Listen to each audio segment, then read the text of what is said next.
Guys, ako nag-work sa isang kids indoor playground gym. At isa lang to sa mga ginagawa namin ang maglinis, mag-set up ng party room na ito dahil nga Saturday maraming parties na nagaganap.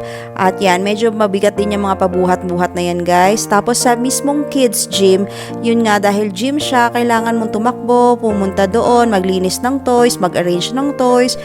Minsan naman guys ay nasa check-in counter din kami para mag-assist ng mga bagong customers or mga guests na dumadating at kung may mga inquiries din sila. Part-time job ko lang ito guys pero I'm grateful na natanggap din ako sa job na to kasi wala naman ako mga previous work experience back in the Philippines. And guys, for the party.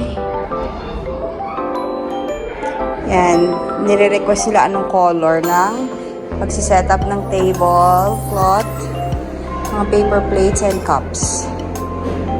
Tapos ito, lalagay natin sa recycle